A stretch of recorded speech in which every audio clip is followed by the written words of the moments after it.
contrevient aux dispositions des articles 1 ou 2 commet une infraction et est passible d'une amende de 1 000 à 6 000 $. Quiconque, en lien avec les mesures sanitaires ordonnées en vertu de l'article 123 de la Loi sur la santé publique, la vaccination contre la COVID-19 ou toute autre recommandation relative à la pandémie de la COVID-19 émise par les autorités de santé publique, menace ou intimide une personne qui se rend dans un endroit visé à l'article 1, tente d'y accéder ou en sort, commet une infraction et est passible d'une amende de 2 000 à 12 000 $. Paragraphe 1. L'ajout dans un premier alinéa, virgule, après les mots « d'une amende de 1 000 à 6 000 $, des mots « et d'une peine d'emprisonnement allant jusqu'à 6 mois ». Paragraphe 2. L'ajout dans le deuxième alinéa, après les mots « d'une amende de 2 000 à 12 000 $, des mots « et d'une peine d'emprisonnement allant jusqu'à 6 mois ». Paragraphe 3. L'ajout à la fin de l'alinéa suivant, en cas de récidive, les amendes prévues au premier et deuxième alinéa sont portées au double. La possibilité de faire face aussi à une arrestation qui peut conduire à une peine d'emprisonnement jusqu'à 6 mois. Évidemment, ce sera au tribunal de statuer jusqu'à 6 mois. Est-ce que ça sera une semaine, 2 semaines? Lorsque la personne organise une sixième Est-ce que tu peux nous dire quelque chose là? Parce que tu m'as dit que tu es maman et ton enfant est dans cette école. Oui, ma fille est ici à l'école. Et tu approuves complètement des manifestations en fait, comme celle-ci? Oui, je suis allée dans quelques manifestations, mais oui. ma fille, cette année, elle peut pas faire partie de l'équipe de basket parce qu'elle n'est pas vaccinée. Lorsque la personne organise une sixième manifestation en 3 semaines consécutives et qu'il y a chez lui, là, dans les tiroirs, plus de 30 000 $ d'amende, je sais qu'on va venir tantôt aux injonctions, mais le tribunal, nonobstant tout projet de loi, la Cour supérieure là, a toujours le pouvoir ou de refuser d'émettre une injonction. Et là, ils doivent faire la balance de plusieurs affaires, il y a des critères à rencontrer. Alors, c'est pas certain, pas parce qu'on inscrit qu'ils peuvent demander une injonction que le tribunal va l'accorder. C'est ça l'affaire. Et l'autre enjeu, puis je vous demande vraiment de réfléchir là-dessus, l'individu, là, ça fait 5 fois déjà. Il a reçu des amendes. Il s'en contrefout. Puis il les cumule à la maison. En ce moment, le projet de loi, qu'est-ce qu'il va faire en sorte, une fois qu'il est adopté comme ça, même si on mettait les amendes au double, dans le cas de certaines personnes, je ne parle pas de l'ensemble, de certaines personnes qui ne veulent pas entendre raison, eux autres, là, à un moment donné, c'est que c'est pas l'amende qui va faire la job. Ça va être la peine d'emprisonnement. C'est là, à ce moment-là aussi, que le tribunal, lorsqu'il y a un individu qui est amené devant lui, a d'autres pouvoirs, tels que, par exemple, là, dire « Parfait, est-ce que ça prendrait aussi une évaluation psychiatrique? » Ça, là, c'est le tribunal. Ça ne veut pas dire que la personne va avoir son 6 mois. C'est qu'on donne un outil, oui, au policier, mais aussi au tribunal. Bon. Et en ce stade-ci, le tribunal n'a pas cet outil. Puis nos policiers, ils ont les moyens d'agir. Puis là, ils vont avoir encore plus les moyens d'agir. Ils peuvent faire cesser une infraction. Ils peuvent arrêter quelqu'un qui refuse obstinément de s'en aller, même quand il a eu son ticket. Je pense qu'avec cette loi-là, déjà, on amène quelque chose de nouveau. On enlève complètement l'amendement qui comprend la peine d'emprisonnement. Ce sera simplement avec l'article 3 du projet de loi est modifié par, et à la fin, on verra, en cas de récidive, les amendes prévues au premier et deuxième alinéa sont portées au double. Vous pouvez enlever votre masque, c'est très difficile à... Madame, est-ce qu'on pourrait faire la lecture? Oui, bien sûr. Alors, à l'article 3 du projet de loi est modifié par l'ajout à la fin de l'article de l'alinéa suivant. En cas de récidive, les amendements prévus au premier ou deuxième alinéa sont portés au double. Contre. Merci. Madame la députée d'Iberville? Monsieur le député de René-Lévesque, pardon? Pour. Parfait. Député d'Iberville? J'ai dit contre, pardon, madame. Merci. Alors... La cause, là, c'est le tribunal a le droit d'entendre une injonction, mais il n'est pas obligé de nous la donner, l'injonction. Puis, il ne faut pas oublier une affaire. Il y a des manifs spontanés. Et il a dit, là, François Amelga, là, « Ah, j'ai fait l'erreur d'avoir publié sur Facebook la manifestation devant telle école. La prochaine fois, je ne vais pas les publier. » Alors là, on va être pris au dépourvu avec une manifestation spontanée. Et si lui, là, est organisé, il va se dire, « Ah, OK, est-ce que oui ou non, je vais... le policier va dire, « OK, est-ce que je dis au policier, vous avez besoin d'une injonction pour moi, je paye mon amende, donne-moi l'amende. » Il va la prendre, l'amende, François. Il va la mettre dans sa poche arrière comme toutes les autres, là. Et si on attend pour ça prendre 1 heure ou 2 pour aller juste plaider, là. Puis si c'était aussi facile, les injonctions, là, on aurait déjà fait, là, pour les 5 autres manifs. C'est ça la vérité, là. Moi, je vous dis, là, je vois le temps qui coule, là, on soumet l'amendement, puis j'ai pratiquement le goût de vous dire, faites confiance que la Cour supérieure a déjà le pouvoir d'émettre des injonctions, nonobstant l'article 4. Elle a ce pouvoir. J'ajoute qu'on est très d'accord, 4, qui s'applique à l'article 2, parce qu'on est capable de faire le lien avec une prévisibilité, une manifestation qui est annoncée. Mais on risque de se diriger vers des manifestations spontanées, et nous, on veut une seule chose. Quand le policier est là, peu importe le nombre, quand on leur donne l'étiquette, c'est « allez-vous-en tout de suite ». Et là, on a un risque potentiel que l'avocat qui représente l'anti-vaccin va dire « non, allez chercher une injonction ». C'est juste ça. Loi établissant un périmètre aux abords de certains lieux afin d'encadrer les manifestations en lien avec la pandémie de la COVID-19. Donc, en application de l'ordre spécial, j'invite les leaders parlementaires à m'indiquer le vote de leur groupe sur l'adoption du projet de loi numéro 105, loi établissant un périmètre aux abords de certains lieux afin d'encadrer les manifestations en lien avec la pandémie de la COVID-19. Monsieur le leader du gouvernement. Pour. Merci. Madame la députée de Saint-Laurent. Pour. Merci. Madame la leader du 2e groupe d'opposition. Pour. Merci. Monsieur le leader du 3e groupe d'opposition. Pour. Merci. Madame la députée d'Iberville. Merci. Monsieur le leader, avez-vous du gouvernement, avez-vous des indications à nous transmettre concernant le vote des députés indépendants? Monsieur le député de Chomédé, Madame la députée de Marie-Victorin ont indiqué vouloir voter pour. Je vous remercie. En conséquence, le projet de loi numéro 105, loi établissant un périmètre aux abords de certains lieux afin d'encadrer les manifestations en lien avec la pandémie de COVID-19 est adopté.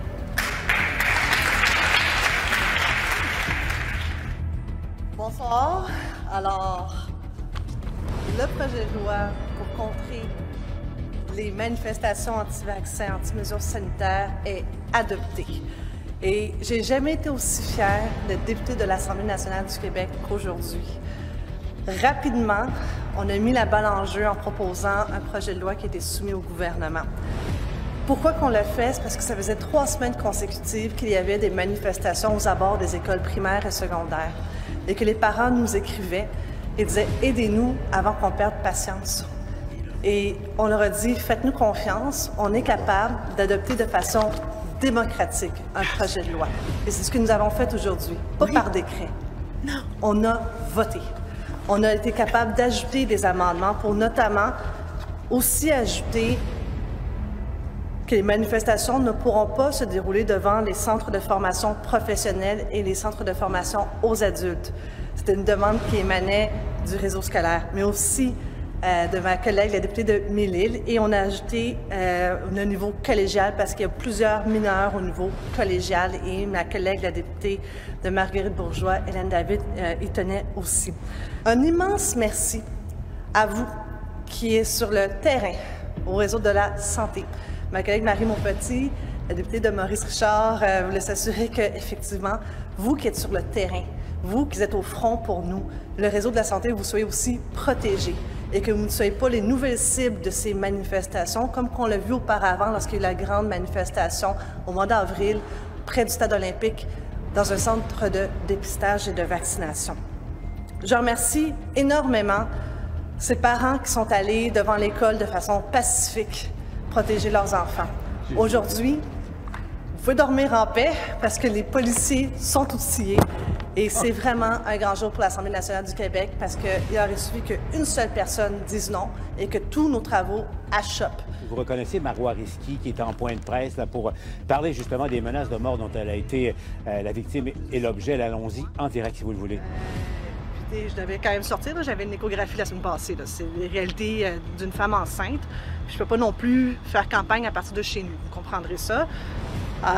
C'est la première fois que je vais vous avouer, puis je suis capable d'en encaisser. Je pense que vous avez prêt à me connaître. Je suis une femme quand même assez forte, mais c'est la première fois que j'étais dans ma salle de bain, puis mes genoux ont commencé à claquer. C'est là que j'ai fait, non, c'est vraiment pas normal ce qui m'arrive. L'individu a été arrêté. Il a comparu vendredi dernier. Il a été remis en libération conditionnelle. Il a été remis en liberté avec des conditions à respecter. Évidemment, de ne pas m'approcher. Mais ça n'empêche pas que j'ai quand même ça dans ma tête. Alors oui, je dois continuer à faire campagne, mais je suis très vigilante, mais j'ai pas plus en ce moment de sécurité.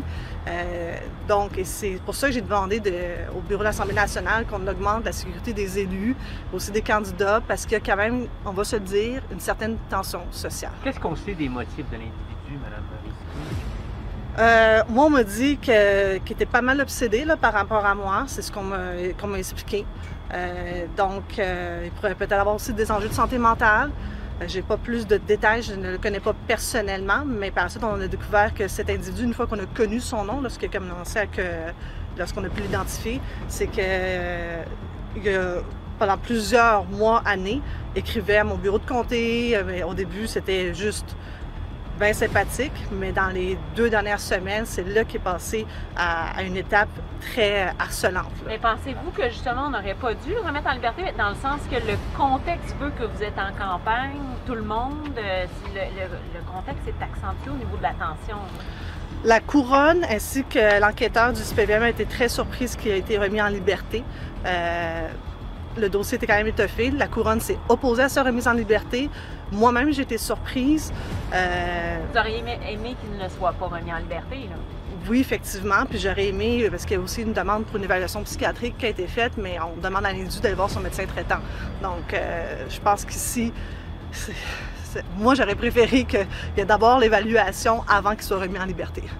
Toujours dans la séquence, est-ce que avant ce qui vient de se passer, ça a été signalé aux policiers qu'il y avait peut-être une forme de harcèlement contre vous de la part de cet homme? Non, parce qu'au début, c'était très sporadique. Il écrivait, puis c'était, de ce que j'ai compris, c'est qu'il écrivait, puis ça n'a jamais été menaçant. Là, ça a été vraiment une vraie menace là, je vais vous donner un exemple très précis.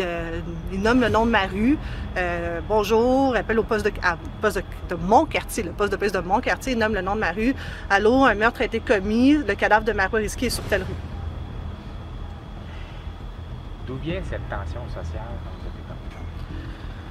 Je pense que plusieurs personnes dans les dernières années ont de la frustration avec la pandémie. Peut-être qu'il y a des filles qui se sont touchées. Puis on l'a vu aussi là, à Ottawa, les gens étaient en colère. On le voit qu'il y a des gens qui sont fâchés. Puis c'est le rôle de tout le monde de calmer le jeu. C'est aussi le rôle des élus de calmer le jeu. Mais moi, je le sens qu'il y a quelque chose qui fonctionne pas en ce moment. Là. Je sens que le climat là, s'est détérioré. Je le sens. Qu'est-ce qu'il faudrait faire? Ça change pour le reste de votre campagne, Mme Risky? Bon, selon mon médecin, je devrais peut-être aussi ralentir. Puis c'est sûr que qu'est-ce que ça change? Autant la Sûreté du Québec en fait, la Sûreté du Québec, c'est sûr, essaie de voir comment on peut augmenter ma sécurité, mais ça appartient vraiment à l'Assemblée nationale. Mais les élus, qu'est-ce qu'ils devraient faire? Est-ce que, par exemple, le premier ministre devrait lancer un appel au calme? Est-ce que les chefs de tous les partis... Tous les partis devraient lancer un appel au calme. Tous les partis, incluant le premier ministre, mais aussi, est-ce qu'on trouve que c'est normal au Québec d'avoir... entre guillemets, quémander lorsqu'on a une menace directe sur sa personne, d'avoir une escorte? C'est ça, c'est pas normal, puis il faut vraiment être naïf pour croire qu'un pays comme le Canada, G7, on a vu le cas de Chrystia Freeland, est-ce que faut vraiment être naïf pour dire qu'on n'aura pas une protection pour des gens aussi importants que la vice-première ministre du Canada, mais c'est au Québec, les élus, nous, on n'a même pas ce qu'on appelle le bouton panique qui devrait être déployé prochainement. Là. Moi, j'ai demandé. Est-ce que vous considérez, dans la campagne actuelle, qu'il y a un des partis qui profite un peu de cette colère-là pour attiser justement la colère de ces personnes-là après 2 ans de pandémie? Je ne veux pas instrumentaliser mon cas pour aller là-dessus. Je veux pas que mon dossier, qui est judiciarisé maintenant, soit instrumentalisé puis mettre ça sur le dos d'un parti.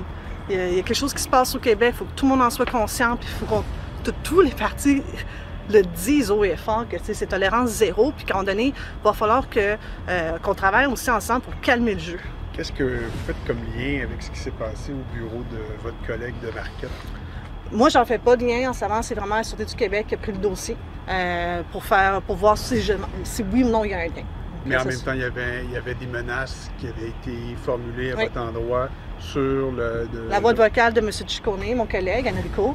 Mais tu sais, je peux pas, à ce stade-ci, faire de lien. La Sûreté du Québec va mener son enquête, puis effectivement, une des raisons pourquoi ils ont pris le dossier, c'est parce qu'il y a eu des menaces, pas plus tard que la semaine passée, qui ont été laissées sur sa boîte vocale. Puis il y a combien d'appels par l'individu qui ont été faits dans les postes de police?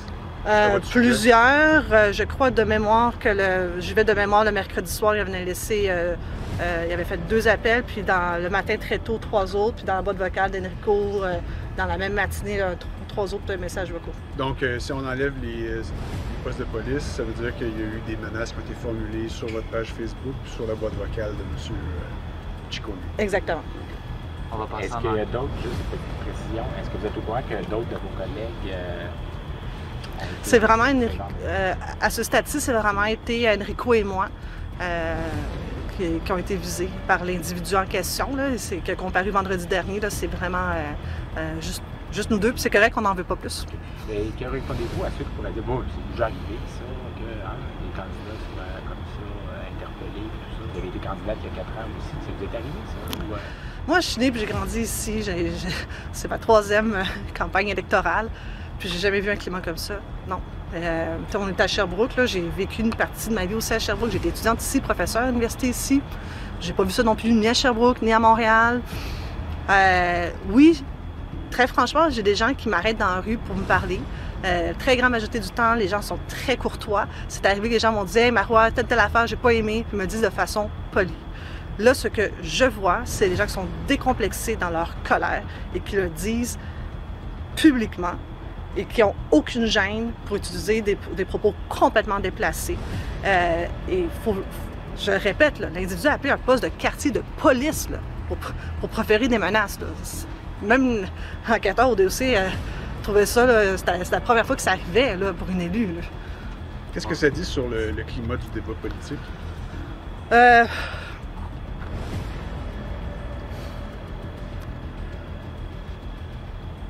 Moi, le ton va être important. Je sais qu'une colère, je le répète, puis je m'excuse, je perds mes mots. C'est juste un appel au calme, puis vraiment qu'on s'assure d'avoir la sécurité nécessaire. On ne peut pas dire que la population est derrière nous, la population est derrière tout le monde. Mais oui, il y a certains individus, il y a toujours cette minorité qui pense qui sont en désaccord, qui sont fâchés. Mais notre rôle, c'est pas d'alimenter cette colère. Notre rôle, c'est de calmer le jeu, de trouver des solutions, parler avec eux. Mais il ne faut pas tabler sur cette colère-là.